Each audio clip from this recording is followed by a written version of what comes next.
Let's talk about something we all take completely for granted. It's invisible, it's everywhere, and we literally can't live without it.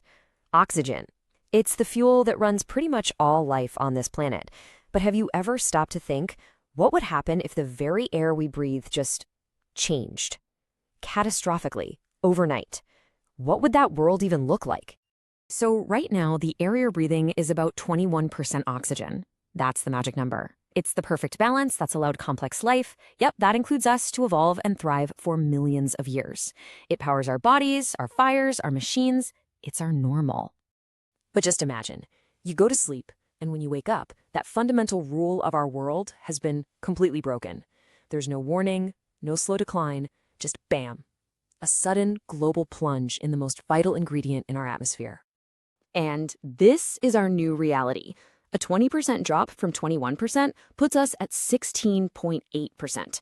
Now, I know, that little 4% difference might not sound like a lot, but trust me, that tiny change is more than enough to trigger a worldwide catastrophe. So, let's get into it. The sudden drop. We're talking about the first few hours. The effects would be absolutely immediate and honestly terrifying. The world wouldn't look any different at first, but every single living, breathing thing would feel it in their bones. Your own body would be the first alarm bell. It would feel like you were instantly teleported to the top of Mount Everest with zero time to get used to it. We're talking massive dizziness, confusion, a fatigue so heavy it feels like a lead blanket, and a constant desperate gasping for air. Your brain, your muscles, they'd all be screaming for an oxygen fix they just can't get. And for people already living at high altitudes? Well, the situation is so much worse. Cities like La Paz, Bogota, even Denver, where the air is already thinner, they become death zones, almost instantly. The new normal at sea level would be completely unsurvivable at those elevations. But this isn't just a human crisis, not by a long shot. This sudden oxygen drop kicks off a terrifying domino effect across the whole planet. It hits our biology, our chemistry, and our technology all at the same time. The very first thing you might notice, and it's a horrifying image, is the silence. Birds, with their super high metabolisms built for flight in our 21% world, they just couldn't cope. The sky would literally go quiet as they fall.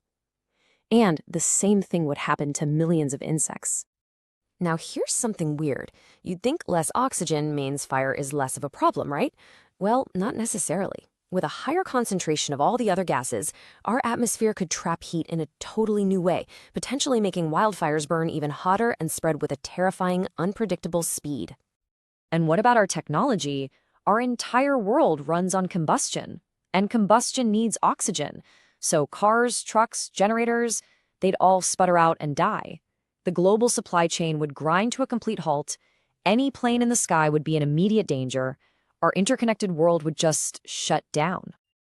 So this is the Great Divide. You have the world we knew with its easy breathing, stable ecosystems, and technology that just worked. And then you have the New World, a place of constant physical strain, a biosphere that's collapsing, and systems failing everywhere you look. Okay, so once the initial shock starts to fade, a new reality kicks in. This is about humanity's desperate, all-out fight for the very air we need to survive. And of course, a crisis like this doesn't hit everyone equally. The elderly, small children, anyone with a breathing condition, they'd be in immediate, grave danger. Heck, even elite athletes, whose bodies demand tons of oxygen, would be some of the first to collapse. You can bet hospitals would be overwhelmed in minutes. Governments would have to move lightning fast. Global emergency alerts would be screaming from every phone and TV. Oxygen itself would instantly become the most valuable resource on Earth, and it would have to be strictly rationed. Sealed environments, think government bunkers, research labs, they would become the last safe havens for humanity. This would trigger the largest mobilization in human history, bigger than any war. Every single doctor, every soldier, all of our resources would be refocused on just one mission: manage the chaos, get oxygen to people, and try to keep some kind of order in a world that's literally gasping for breath. So, let's say humanity somehow pulls through the initial collapse. What happens next? What does life actually look like in this new world?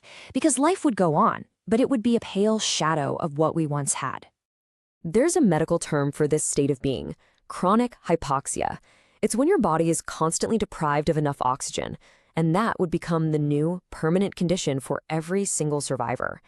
Every movement would be harder. Thinking clearly would be a struggle. It's like living with permanent, debilitating altitude sickness. So, the ultimate question is, could we actually make it? Could we adapt in the long run? Maybe. I mean, over generations, our bodies might evolve with more efficient lungs or blood. Maybe technology could save us with personal oxygen generators or giant sealed cities. But the cost, the effort, it would be absolutely immense. So no, the lights don't just go out on humanity. We're a stubborn bunch.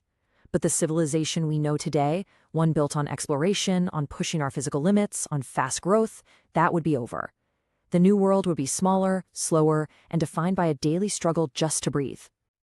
And if this whole thought experiment teaches us anything, it's this one simple idea. Oxygen stability is life stability. That delicate chemical balance in our atmosphere isn't just a fact in a science textbook. It is the absolute foundation of our entire existence. Which really leaves you with a final, kind of sobering thought. We live our lives on a razor's edge, within a fragile chemical balance we never even think about.